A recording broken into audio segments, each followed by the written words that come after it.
and that. And I don't know what Rattel did, but one kid stood up and he yells out, I remember now. Yeah. Rattel, you pussy. Yeah. And we were like, oh my God, they're just talking about their bar mitzvah. Listen to them. Yeah.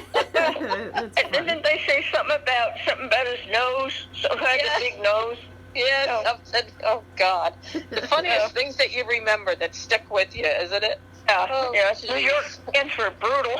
Yes, Diane, if you remember, I was telling Janine about when Bill Chadwick, the big whistle. Yeah. Remember him? Oh. He used to be the National Hockey League official, and then he retired from there. He became one of the one of the Rangers announcer with John Davison, who used to be a center. Now, he used to be the goalie for the Rangers. And they were funny as hell, and they were good. Yeah. Very good, yeah. And you always called, who the heck was the big crybaby? Always stood by the net. Oh, Phil Esposito. Yep. Oh, Esposito. Yeah. And you remember the big trade the Rangers and the Bostons had is Esposito was a Boston Bruin, and them two were rivals, but he got traded to the Rangers. He wound up being a Ranger. Brad Park wound up being a Boston Bruin with Bobby Orr. Yeah, Bobby Orr. Brad Park I like Brad Park because he did those famous hip checks. Yeah. Well, him and Bobby Orr were supposed to be the two best defensemen in the league at the time, but Orr wound up playing with Brad Park because Brad Park got traded to Boston. Wait, Dad, Dad, you remember when I called you not too long ago and I said that they were talking about that most famous goal shot where somebody went like horizontal? Who was that? That's Bobby Orr. It was Bobby Orr. Okay, thank you. Yeah, Auntie and Mom, do you know about that? Like supposedly like the Rangers' most popular goal. Like he shot the goal and he like went airborne into the air. Yeah, or he was something. sideways. Yeah. He was actually sideways right after he just made the shot. He was horizontal. Yeah. Okay. Yeah. Yep. Yeah, they supposedly call that the Rangers' most famous goal, or I don't know, is it hockey's most famous goal? No, he was a Boston Bruin. He was one of the best defensemen. Yeah. He was one of the best defensemen that ever played the game. Okay, so it was hockey's most famous goal. Okay. Yeah. Yep. Okay. Yeah. And I just heard something recently about, it might have been on Jeopardy or something, and the answer was Gretzky, which I knew when it came up. Gretzky originally was an Oiler, right, out on the West Coast. He got traded to the Rangers, too. He eventually wound up in the Rangers before he retired. He's married to a movie star. Yes. I can't remember her name. Yeah, she was in Dirty Dancing. She was the dancer with Patrick Swayze. Not Jennifer Grey, the other one that was the professional dancer, like the tall blonde. Yeah, well, I just heard about him. I heard his name, and I thought, Wayne Gretzky, of course. Yeah. Yeah, he wound up with playing with Rangers because the Rangers before that, Ontario, the Oilers used to were winning a lot of Stanley Cups the previous years, and Mark Messier was with them. There was a couple of a couple of the Oilers wound up getting traded. Messier went to the Rangers. A couple of years later, Messier talked them into getting a hold of Gretzky, and they did. And if you remember, I'll tell you, I remember, if we remember Slats, remember who that was? Slats. Who was it? What was it? Slats? They used to call him Slats. He was a right winger for the Rangers. Slats. He wound up being the coach of the Oilers when Gretzky and Mark Messier played for him. Yeah. That's years ago. Yeah, I know, but you remember all of that, Bud. You're like a walking encyclopedia for that stuff. Yeah, well, sometimes I get short-circuited. The game was really fun, because there were rivalries and there weren't all these. I mean, you knew the players, and they were just. I don't know. Today, there were only 6 teams, Bud, in the beginning. Yeah, that's why I used to take you when I first started going out with you, because your father used to watch it. Now that's how I got interested. Well, you're right. There was only 6 teams at the time. The original 6. Yeah. The original 6. Mm-hmm. Yeah, And I remember that, I mean, in fact, Elaine and Jack and you and I guess we were going out, you know, and we came in, you came to pick me up, and Dad was watching this on the TV, and we all were like, what is this? And it's hockey, and they had the bench clearing balls. Well, that was back when hockey was hockey. Yeah. It was and constantly and that got us all interested because it was so much action. Yeah. And what happened really eventually, a few years later, Philadelphia came into the league, and that's how they dominated, because they kicked the shit out of everybody. And if you remember, one of the worst ones was Dave Schultz, number 8 of the Flyers. Derek Sanderson, he was like a Yeah, you say Derek Sanderson? He was a Boston Brewer, if you remember. He was the first one to get a big $1 million contract with Boston. You know who he wound up with? The Rangers. He wound up playing with the Rangers. Who was the other guy you said, Bud? Derek Schultz? Dave Schultz. No. Was it Derek Schultz? I remember Dave Schultz played for the Flyers. Dave Schultz, yeah. Yep, he's number 8. Who was the real nasty guy? That's him, Dave Schultz. Okay. Yeah. I thought it was... who was Derek? Derek Anderson was played for Boston. Just to take a penalty and screw the game up. Yeah, he'd go out and start fights. There was a lot of Moose Dupont for the Flyers. They had Paul Holgram. Christ, it was a mess of them. That's all they did. They'd go out and kick the shit out of everybody and make everybody afraid of playing hockey because they were afraid of getting beat up by the Flyers. That's the truth. He used to have some he was real nasty, though, Derek Sanderson, wasn't he? Yeah. Yeah, but he wasn't. He was thin. He was not really a fighter. He was an instigator. Well, Dad, I have a question. Do you have any memories of watching any hockey games with Grandpa? All the time. Oh, really? I used to walk in here and pick up your mother. Your father would be sitting there watching a hockey game. Now we watch one. And then when we had the Fire in Boonton, they used to have Sunday afternoon games. Yeah, right. And we'd watch them. Mm-hmm. So do you remember we any? were all into it. All of us. Do you remember any? Do you remember any funny thing that Grandpa ever said about the hockey games, or like any quotes or anything? Not that I can remember. Not that I remember him wanting the Rangers to win the Stanley Cup. Yeah. Year. Took him a long time to do that. 40 years, I think. Yeah. He was up in my back in '94 is when they won it. Yeah, well, I took a Rangers flag up and put it on his grave that year. Oh, you did? I did. I went and got a Rangers flag. I went up to the cemetery. I said, "Here, Dad, they won." Finally. Well, if you ever watched the games back then when the big whistle, Bill Chadwick and John Davis, and I told Janine about this, them guys were really good and laughed like hell. They were comical. They were really, really good. They were very announcers. Yeah, yeah. He was also, when I lived in Haskell, he was up there. The Rangers were playing in a playoff game, and they had to win it to go on, okay, to either the cup or the next opponent, I don't know. And they lost it in the last seconds. Somebody, a slap shot from the point. Yeah. And I remember Dad... Because he always came in, he took his shoes off, and he brought his slippers with him, and he walked in on his slippers, okay? he put his slippers on, walked to the door, said, "That's it." And out the door he went. It sounds like Bud. Yeah, that's right, exactly. That's funny. That was bad as hell. Oh, yeah. Yeah. I took your father over to a game one afternoon, if you remember. I do. Remember, we took the bus, we were down to Bayonne, right? And then we took the subway over to the garden. We did the same thing when we went to the Met Stadium, too. Uh-huh. Oh, really? Yeah.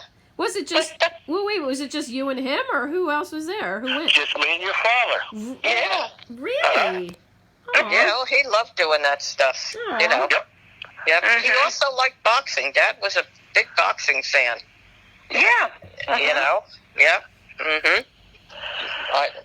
But hockey was much more fun. We all liked that. Yeah. Oh, gosh. Yeah. I remember every time it comes down on a Friday or Saturday, your father was laying on the couch watching hockey. Oh yeah. Yep. Well, was he Right. was he still alive when the that movie Miracle, when the United States hockey team won it? That was in 1980. And that's the year he he died. Yeah. Mhm. Oh, so he didn't get this. Oh, okay, all right, yeah. Well, that was in the Well, he Olympics. did see it because he didn't die till December of '80. Oh, okay, all right, okay. I remember it was the same time he was in the hospital when that guy shot down Lennon. Oh.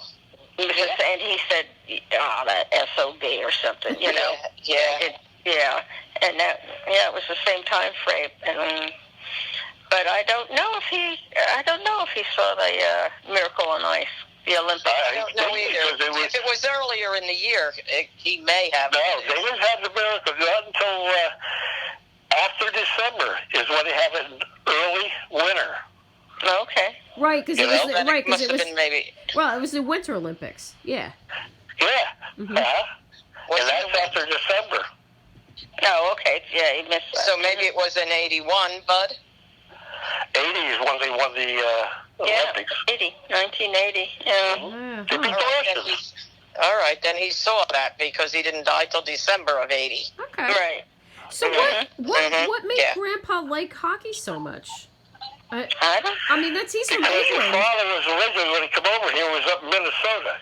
And that's where they play a lot of hockey up there. Oh, okay. Well, how long was it? Remember, it used to be Minnesota North Stars, which do not exist. It's a different name now.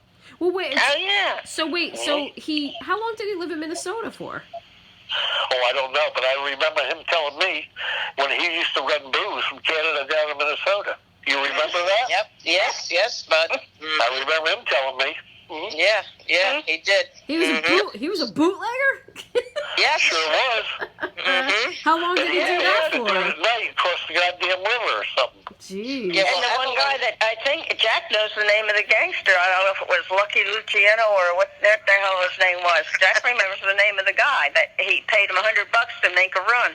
Well, this was out. Your father lived in Minnesota. You sure remember? Well, yeah. Well, this was in Chicago, I think, during the he didn't. Oh, well, back in Chicago back then had Al Capone. Well, it wasn't Al Capone, but I think it was like Lucky Luciano or somebody, and they said, here's $100. And this was in the 20s or the early 30s. He said, drive this car from point A to here, and he knew what was in it. And he said he ran like heck. He drove that car like heck. And he said he never did it. He was scared to death. Didn't do it again. It scared him too much. Yeah, he ran it. He was in a damn hotel up there in Chicago, and they were making bathtub gin. You know, they were at a nightclub. He was singing, and the girls were up in the room, and they were making bathtub gin. I mean, oh my God. He had some wild times. Oh, yeah. Because what I remember when your dad was in Ireland, I don't remember them having hockey over here, but he really got interested and he played soccer over in Ireland, if you remember. His knees were all banged to hell.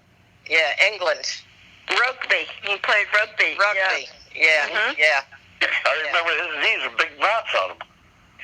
Well, that wasn't that. He was born with that. It was cartilage. Oh, is that what it was? And when the war broke out, he wanted to enlist, and he went to enlist, and they knocked him down because of his knee. Oh. He never went to war. Wait. I remember one time he came up and stayed with us, and he was going to go hunting with me the next morning over at Appaloosa Acres. Yeah. And he couldn't walk that far, and I don't know if it was because his legs were not, and he said, I says, well, if you're going to stay there, I'll shoot you. Well, wait a minute. What he couldn't enlist? He couldn't enlist where? In the army. I don't know, because he's going to enlist, Gene, or was he drafted? But they didn't take him because of his bum. No, when the war broke out, all those young guys went and enlisted. They were going to go fight the war. They were very patriotic, and he went. What was that, World War II? I was going to say, what country and what war are we talking about? Jackie was born. He was married. No, it was before he was married. He went, I thought. No. When was the war? So what country? 41 to 45, he was here? Wasn't it? He was here in the U.S.? Yeah, I was born in 43. Jackie was born in... 38. 1938. So Jackie was, 3 years old. They had to be at the house already. Jackie I don't remember, but I remember he wanted to go and fight for the country. And, well, he did want to go. But they didn't take him. Physical. No. Yeah, he couldn't pass that physical with that knee. They didn't know what it was. Nobody really knew. He was born with it, Wow. I got to tell you something. You remember you were aware of Tommy Harris when he got drafted, and he went down to take the physical down in Newark. Yeah. He got turned down because he had flat feet. So what is the God's honest truth. He got turned down. But what does that Tommy mean? Harris? Yes, sure did. What difference does that make? What does that mean? You can't march.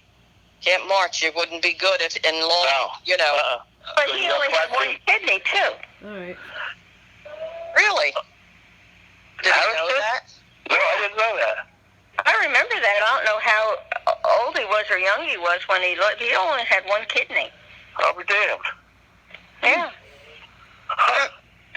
Well, the only thing I remember about Tommy Harris is somebody told me the story where somebody was driving a car and they were ripping down the street, and then Tommy Harris witnessed it and was going to report back to Dad or something. It was like over by Riverdale. Who was that? Oh, your mother, Racing Harris. No. Was that what it was? Yeah, your father was in the hospital and he let me use his car. And she was burning up Route 46. It had to be the fastest around. It was out drag racing. Oh, that's so funny. We came up to Packanack Lake there on the top of the hill there where Strawberry Farms was. Yeah. That's where they had the Wayside Diner. Yeah, I know. Yes, and at the bottom of the hill, which was called Dead Man's Curve, and Aaron Puccini was with me. Yeah. We just pulled up to the light and stopped, and Harris had the 409 Chevy, 4-speed, and he pulls up next to me, And I'm like, Karen, I got to do it. Yeah. So that light changed, and off we went. And I floored it, but of course you only had so far to go, and then I knew I got to, I'm not going to. Got to get on that brake. Yeah, I got to get on the brake. Yeah. And then we all pulled in the Texan. Probably. And I said, oh, man. And, of course, he passed me because he stayed on the gas a lot longer than me. And I said, oh, you beat me. He says, hell no, you had me in first and second. Just lit off. I drove that car once. Remember the old Circle Bud down at 46 and 23? Sure do. Well, I had my own car, which was that little Corvair that didn't go for anything, Right, 4-cylinder or something. Yeah, right. There's a pancake motor in the back. Yeah, and so I was getting ready to cross 46 to go in the cutoff. I was going to cross 46 west, okay, and go in the cutoff. And I was sitting there, and Butch Fun pulled up alongside me. But I had your car, Bud. For some reason, Gene let the Grand Prix. Yeah, when Gene let me have it. Yeah, the Grand Prix. So when I used to have to make that circle in that little Corvair, I had to nail that thing to get into that cutoff, okay? Because you didn't have much of a brake. There was no lights or anything. Well, we're sitting there, and I got a brake, and I nailed that damn thing. And my head jerked back, and I went flying across the highway into the field everywhere. Butch pulls up like gravel everywhere. Butch pulls up next to me and rolls down the window, and I look at him, he's smiling, that Cheshire cat. He says, fast, isn't it? Well, he had a 63 Chevy then. Yes. And Diane had her brother's car, who was killed, if you remember. Yeah. Those were the same cars. He worked in her car, and hers worked in mine.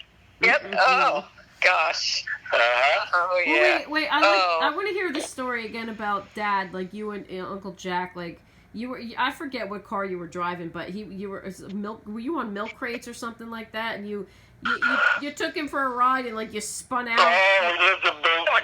Yeah, that was the Corvette. I took Jack for a ride. I had the dealer plate I put on the car because I had rewired the goddamn Corvette. Yeah. And it had outside exhaust, factory outside exhaust. And Jack and Elaine come up, and I took Jack for a ride over. We were up through Boonton and Mountain Lake, and I didn't have I had the seats out of it because they were being repaired. You were sitting on the milk. I left. We were leaving Newton going into Mountain Lake, and you have to go to the left there. And when I did that, I put it back in first gear, and I stomped it. And we did a 360 right in the middle of the goddamn road. Jack says, "You goddamn fool." Oh, God. Yeah, you're all sitting on milk crates. Jack will remember. Yeah. Oh, yeah, he would. There's a cutback. Well, I remember Bud being with Tommy Harris up to the house you and Jean lived in. Oak Ridge Road, Mountain Road. Yeah, and then you two went to the store for something. I don't know. It was, and what dude Harris? He spun that thing around and hit the sign. Or something. 61 Pontiac convertible yellow. Yeah. Mm-hmm. And he made the right off of Oak Ridge Road onto Hollow Mountain Road, and he spun halfway around, hit the goddamn sign right in the quarter panel. Yeah. I went to the goddamn desert. Okay, kept on going. Didn't give a shit. Laughed like hell. Nope, he thought it was funny. Yeah. Uh-huh. No, you remember Bud in New York when we were going to, I guess we went to a hockey game or something, and coming out of the, we were either going in or coming out. You know how you're trying to merge in that traffic. The traffic. He had the Pontiac convertible then, And the guy, we were going to a Jet game. Joe, no, I'm serious. Joe Namath was a quarterback at the time. And the guy wouldn't let Tommy Harris merge. Tommy just went right into him. The hell with him. Just right into him. He didn't give a shit. just crashed his car right into his, and it went on. Yep, that would be him. He was something else, Harris. Yep, Holy that was crap. going to the Jets game over in New York. Yeah. What's I it? remember that story. What's it? I remember he came up to pick me up one night. He had Joe Shepard's. They had made a deal. Joe Shepard didn't have any money. He was in the process of losing that car anyway because he lost his job. Black 63 Chevy 409. Yes. Tommy Harris bought the motor and transmission out of it. Tommy Harris had a 59 Chevy El Camino. And me and him pulled the motor out of the Joe Shepard's 63 Chevy with a 409 in it. Tommy Harris's El Camino had a 348 in it. It was basically the same motor, same block. Cubic inch was different. So we swapped motors. Joe Shepard lost the car. We put the 348 back in the Chevy. Joe Shepard wound up paying for that goddamn thing because it had a 348 in it, not the 409. Yeah, he wound up paying for it. And Tommy Harris, as a matter of fact, before he did that, he used the black 409 that he made the deal with Joe. He was coming up to my house to pick me up on 23. Went off the road and hit the goddamn sign up there. He called me up 2 hours later and says, "Well, I won't be there." So I hit the sign with my car. I remember one time Butch Flynn was coming into my house. He flipped the truck on Route 23. He had a Ford pickup and he painted the top. He always painted the top White. White on his truck, painted them white. Yeah. Oh, he was on 23 down by the Palm Queen Diner, and he flipped it over on his roof. Oh, Jeez. I remember that. well, I haven't told you about the time we put the clutch in his 63 Chevy. I remember this, yeah. Yeah, on I'm going to Horseneck bet Road. my He house said, "Watch this." No, I'll let it go. Yeah, let it go. And he revved it up and said, "Watch this." He blew the goddamn drive shaft out of there. Oh, jeez. Goodness, those were the days, my friend. Well, wait. I want to hear yes, some. we had a lot of fun. Well, We had a lot of do fun. you guys 'Cause have any? they used to- Well, wait. Do you guys have any crazy stories about Uncle Jack? What? Oh, him and Pete Warden Uncle Jack. They're Any coming crazy down stories the road, about Uncle yeah. Jack? Yeah. at 2 o'clock in the morning down the turnpike, and they're both side by side doing about 90. You know, nobody's in town. And they pass a cop car. So they split and they run and hide. And of course, Lou Arthur was the cop. Yeah. So the next morning, they're all in the diner. And Lou Arthur walks in, sits down next to Pete and Jack. And he said, I'd appreciate it the next time you guys come through town to take it a little easier. He knew who they were. Yeah. Funny. And they just smiled, face it, They did the same thing with me, Kenny Bauer socks. You know, Kenny, we come up Riverdale Hill. Yeah. And I passed him. I must have been going 100 miles an hour. And the state trooper was sitting right there where they had the cinder block place. Oh, yeah. And I usually sit there. And he chased me. And I had the 4-speed in my car, which I bought from Carl Cahill out of a 60 Chevy. We got up to Miller Road. He was chasing me.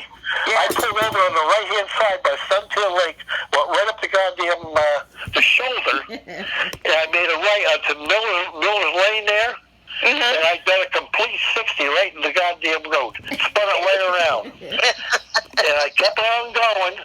I went down into Bloomingdale, and Denny Brooke was with me. And I pulled into Brooke's house, and we just stayed there for a while. A couple of nights later, we were at Suntan Esso. Barry Huber used to work there at nights.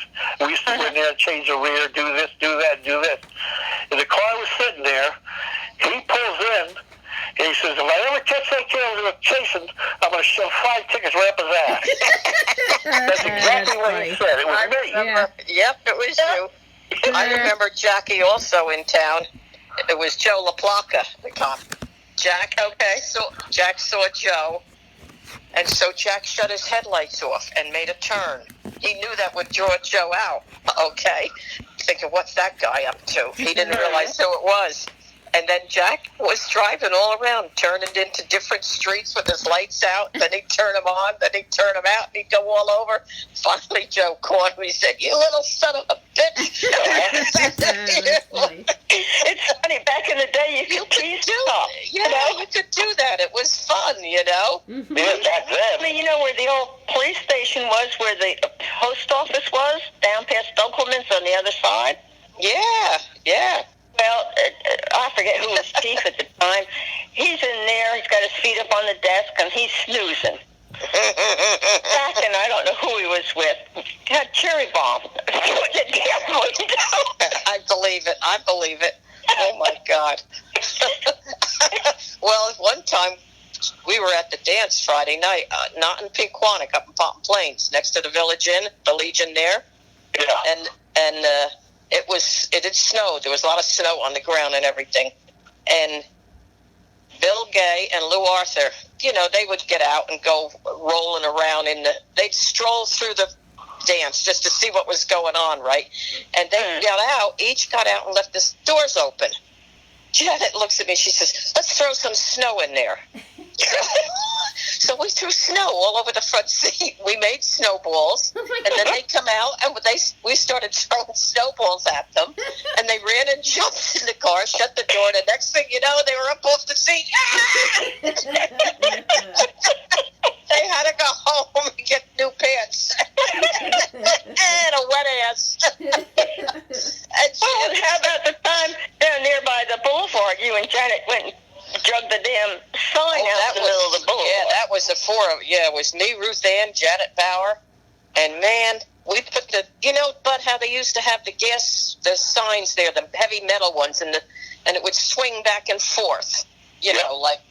So we hauled that thing. It was Goosey night. We hauled it out into the street. The first car, and then we're hiding behind something, watching. First car comes along as the cops. They freaking pull over, jump out, and start chasing us. And we're running like bastards through streets and houses, yards. And I ran into a fence, hit the fence, jumped over it, lost my shoes, kept running. Next thing I hear the cop hit it. Boom! And he goes, ah! And I'm hiding behind a house, and I see Janet Bauer running. I can see her head up to the sky, and her arms going crazy, screaming, and the cop is snatching at her. He couldn't catch her.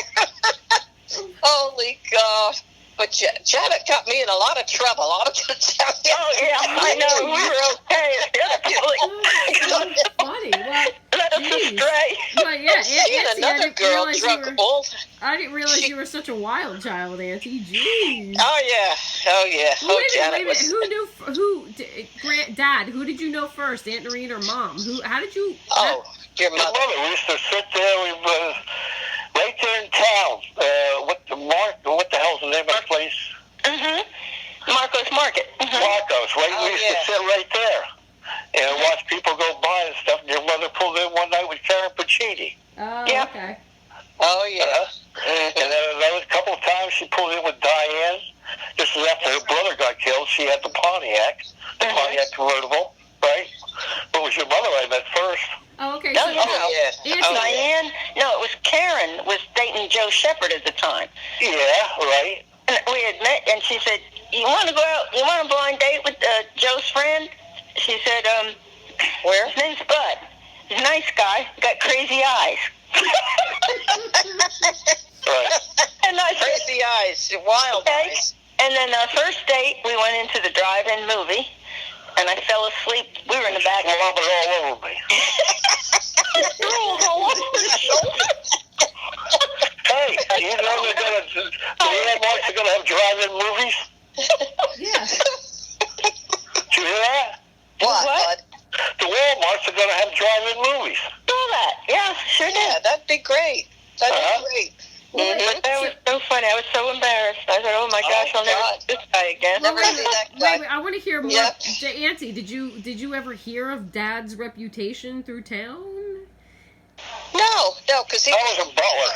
I was a hoodoo. Yeah, but you're close. That's really close. It's a, She was 2 years older. It was a different crowd. Yeah, I was 2 years older, and I was more interested in the guys from Palm Lakes, I guess. oh, okay. Yeah. Yeah, we knew the guys down in Quality, for Christ's sake. It was Joe, Tommy Earl.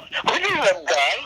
Tommy Earl. I don't know how the hell that happened. The guys in Butler knew the guys down at the Quality and Pumpkin Plains. Yeah. Tommy Hurl always talks about you when I talk to him. You know, he recalls you and Johnny moving an engine from one car to the other. He was shocked. He says, first time he ever saw anybody do it. Yep, we did. Yep. Yeah. He never got over it. And I'll tell you what, when we lived in Butler there, we used to have cars parked right on both sides of the east to stop at our house because of all the brothers we had. Everybody would stop at the Ubers. And we always had cars in the goddamn driveway or working on cars. Yeah, which made your mother mad because she'd come home from work and say, "You get all these cars. I can't even pull in my driveway." And there'd be hoods up and everybody looking in the damn engine and doing stuff. And I remember it interested me, and I would stand there and watch you, and I'd say, "What is that?" You know, "That's the manifold. What is that?" You know, and I really learned a lot about cars just watching you guys. We did. We used to change a lot of engines there. Yeah. Rear ends, pull the transmissions out and shit. And your brother Johnny put a Corvette engine in a Corvair, didn't he? No, he didn't do that. What he did, he swapped this kid named Rolly. He had a 60 Corvair, and Johnny swapped him his car for that Corvair, and Rolly is the one that put the Corvette motor in the Corvair. Oh. And it ran backwards, had what they call a racer brown roller tapping cam in it, and the motor actually ran because it was in the back of the car, ran backwards, and it was a big hood scoop on the back of this Corvair. But you see this thing coming through town, you know damn well it's going to have got a flat pancake motor in that Corvair. You'd hear chee-chee, and that thing would scare the living shit out of you when he drove it. And copper pipes going through the car, one on each side, for the water going up to the radiator underneath the front hood. That's where the radiator was, to keep the engine cool.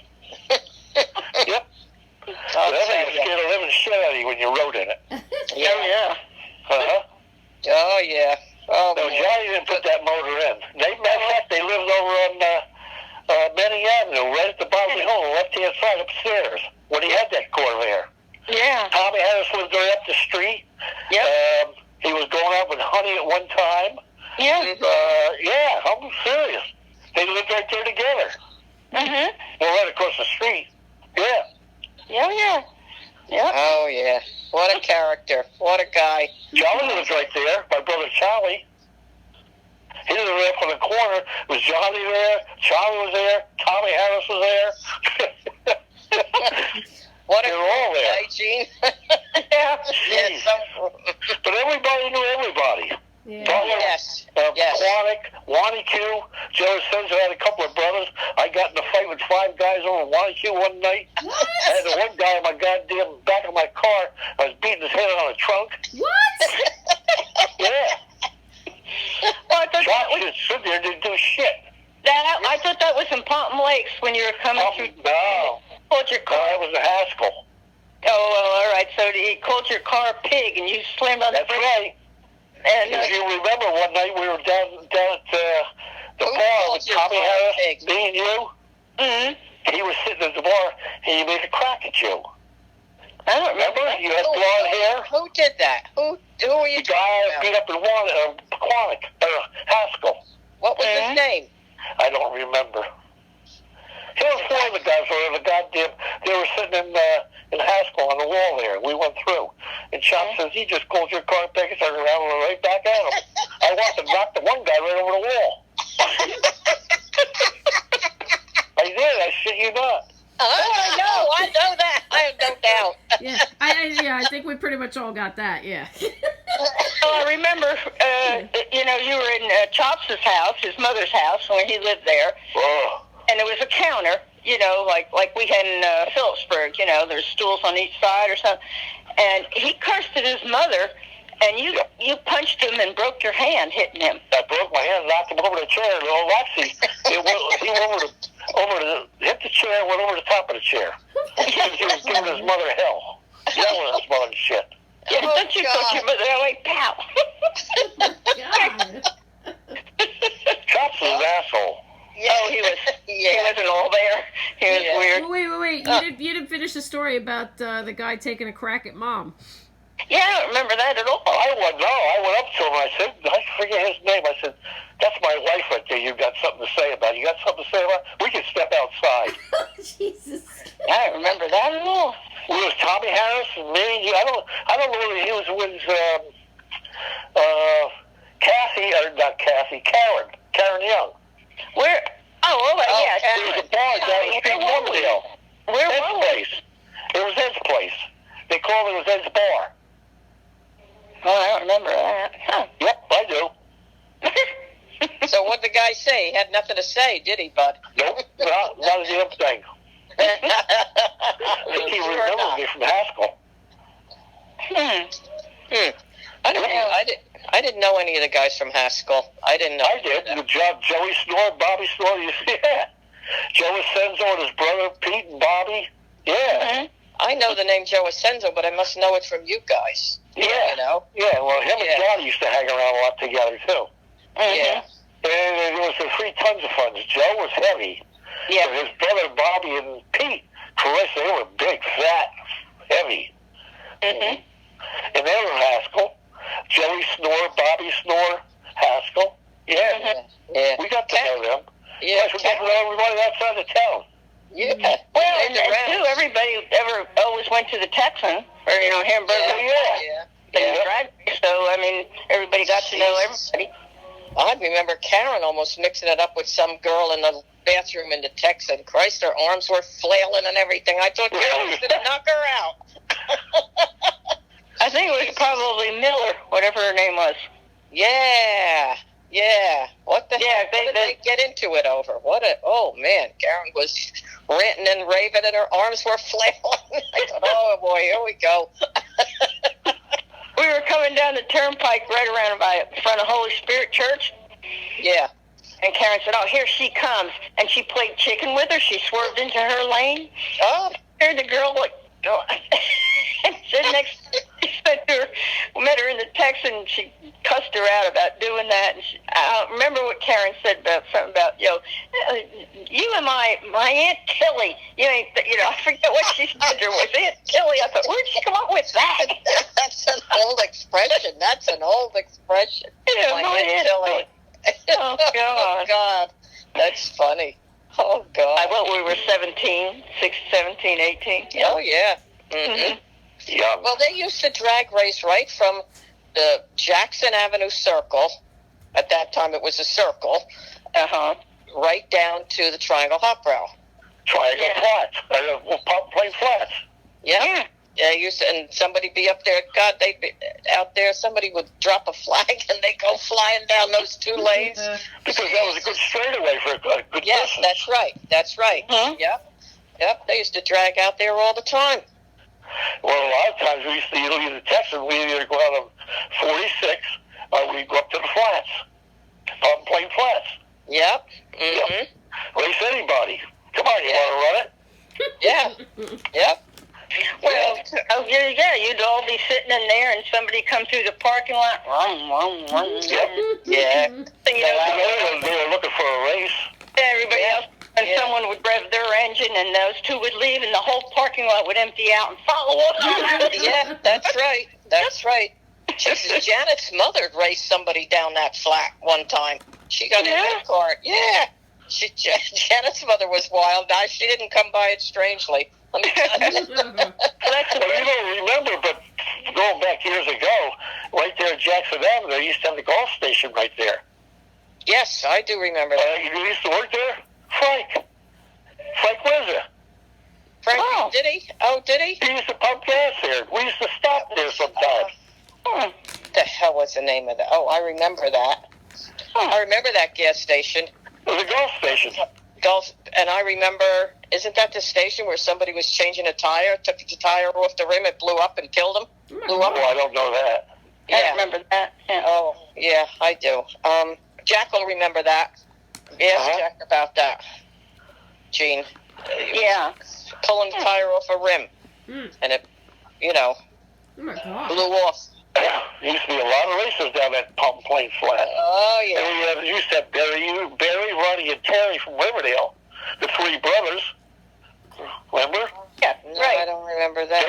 Barry wound up being town councilman in Riverdale, but he eventually died from had a heart attack shoveling snow.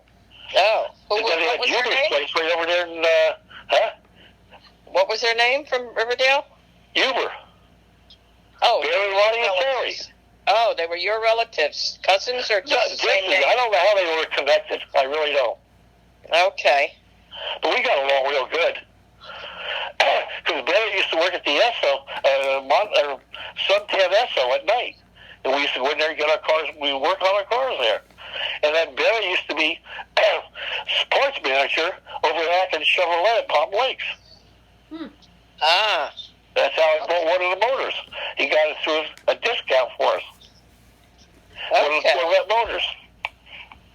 Yep. Boy. So much shit, I want to tell you. Yeah. Yep. Good days, good times we all had. We were lucky. We grew up at the best time of ever. Yeah, well, they're coming to a close now. Yeah, they closed long ago. We really had it good. We had it good when we grew up. You know? Yeah, we did. It was simple life. Mm-hmm. Yep, we had the best. We had the dances, and you could drag race, and you know, nobody really did anything terrible. Yeah, we were mischievous. yeah. Raise a little hell, but nothing terrible. Right. Yeah. Good times. Good times. Like in the top, they knew that we weren't bad kids, and they just have to correct. Yeah. Well, we had a cop here in town, Arnold Palmer. Not Arnold Palmer. Arnold, I can't remember his last name. He never gave anybody. He'd stop. He'd never give you a ticket, no matter what you did. Yep. Yeah. Mm-hmm. Never give you a ticket. God. We could get away with a lot of stuff back then. And then, a couple calling the cops over son of a bitches. Well, wait. Yeah. Dad, did you ever know?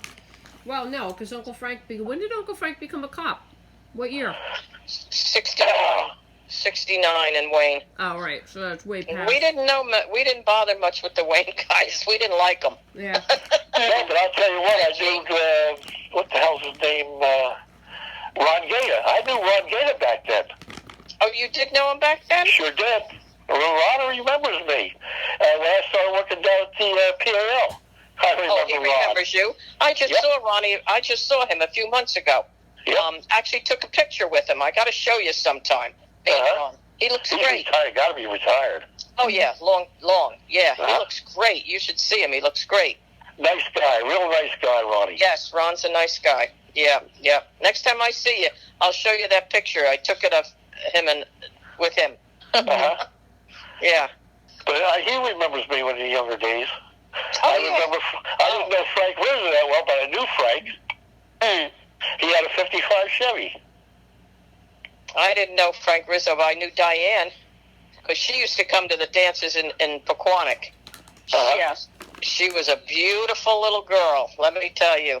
Remember, Jean, she had that big, long pony, braid, one braid down the back of her. Yeah, she was a beautiful girl. Mm-hmm. Mm-hmm. Yep. But those hoodlums from Wayne used to come in, and then they'd start trouble, and then your mother would get in a fight and bleed all over my yellow sweater. Wait a minute, Mom, what, my mom would get in a fight? Yeah, your mother. Wait a minute. In the middle of a fight. I got in the middle of a fight between two guys, and I took the punch for the guy that he was aiming at. Actually, I was there with Susie, Ireland. Yeah. Mac was at the dance, and we called it the Friday night fights, because something would always different. So Wayne boys would come in and start trouble. Wayne came, I don't know, and all of a sudden there's a fight breaking out, and it's Max, Susie's brother, and Susie goes, "That's my brother," and she jumps in there on this kid's on the back. And I'm like, "Oh my gosh, Susie!" And then this guy, I see him from the left come over, and there was a guy on my right. I didn't know any of them. And he says something to him like, "Rrr," and I see his fist come up, and he starts to swing, and I turned my head, or he would have broke my nose. Oh, God. But he hit me in my ear, and I remember being almost knocked out, because you remember everything going black, black, black, black to one white dot, and I was falling backwards, going unconscious, and whoever I landed on threw me up, and it brought me back too, and of course I was bleeding Like a stuck pig. Yep. And I forget, the guys took me to the hospital, and yes, but I had left we can't, we need some stitches, but we got to have your parents' permission. So I said, "Oh, okay." So I called Mom. I said, "Mom, I'm at Chilton Hospital, and I hurt my ear, and they want to put some bandages on it, and they need your permission." She said, "Oh, okay." And when I came in, I had this big bandage covering my whole ear. Oh, to my face. She was fainted. "Oh, you thought you said a Band-Aid." Oh, my God. I had left the dance to go pick up you were Jackie's girlfriend. me. Yeah, she only was allowed to go because she was with me. And I left to pick up Jack's girlfriend in Fountain Lakes. That's all I did. I went up and I got Donna, and I came back. And when I came back, the cop, it was Bill Gay, especially. Bill Gay, yeah. He says, "Noreen," he says, "there was a brawl while you were gone." He says, "You got to come with me." He said, "Your sister's at Chilton." I said, "What?" He says, "Yeah, she got hit by a wild throw, a wild punch." So we get go through the doors of the ER. She had my gorgeous yellow sweater on, and the front of it was covered in blood. Covered in blood. And, of course, when we got home, after all that ruckus, and my father got wind of the whole story, I got grounded. I didn't. Yeah. Well, we did, too. Susie's mother, and we all got grounded, but we didn't. Dad, where were you this whole time? Were you dating Dad at this time? No, I didn't know No. Oh, okay. We were young. We were in high school. That was in 63. Yeah, I was still in high school when that happened. Yeah. Well, you guys were in high school. I wasn't, because I was driving. You must have been out, too. Wait a minute. Well, how old were you guys when you started dating? I was 40. I met your father when I was 17. 40. So, I was 40. All right, so you were in high school. You were both in high school? No. He was out. He's 5 years older than me. Oh, right. Well, but you were in high school. Yeah. Okay. Yeah. Did you take him to your prom? No. Did you go? I never went to a prom. Oh, really? How come? Nobody asked me. Oh, all right. I can't believe that, Jean. In your senior year. Well, you were going with Bud then, weren't you? In your senior year? Yeah, probably. Yeah, I was. Yeah. Mm-hmm. Too afraid to ask. Yeah. Well, Dutch asked me to the junior prom, and I refused him. And all the girls were ticked off because he was mad that I refused him, and he wouldn't ask anybody else. Okay, and there's about 5 other girls wanted to go with him, but now comes our senior year, and he asked me again to the senior prom, and they said to me, "You better go." So I went, but I had to borrow a dress from Donna, Jack's girl. Yeah, I Donna remember. lent me her prom dress, you know. Well, I remember the Queen of Hearts dance. I entered that. Oh, yeah, and they gave that. You should have won. The Madeline Crane, that Chinese. Ong, Madeline Ong. Ong, yeah. Yeah. And you should have won that. $20 in the ballot box, and she won. Yeah. I think it was going with Calvetti at that time. Oh, you probably. Yeah, yeah. Nice guy. He was, actually. Yeah, he was. Mm-hmm. We become friends after a while. Yeah, good. Decent guy. He had to drive a standard shift, down at the sandpit. And Joe Shepard was teaching Karen. And we, at the end of the turnpike there, the boulevard, was the sandpit. We'd go in there and we'd drive, You're almost in Lincoln Park. Yeah. Well, then when Jack was the one, he called me up one night. I was home. He says, "What are you doing?" I said, "Nothing." "Why?" He says, "Come on up here to Pop Lakes. Come on into this, crossing the falls." He says, I'm in the tavern here, Knight's Table. He says, "You know so many people that are in here. Come on up here. You'll have a good time." I said, "All right, I'll be up there." So that started that routine. Okay. And then we got friendly with a whole bunch of the people, and we all used to go to these parties. You're talking about driving stick. I could barely do that.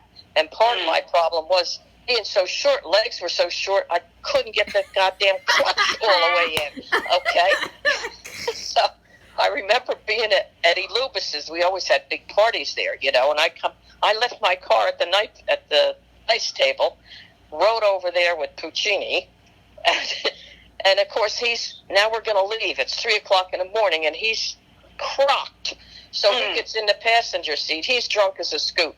And it was a dead-end street, and he had parked facing the dead end. So now I'm trying to turn the freaking car around, okay?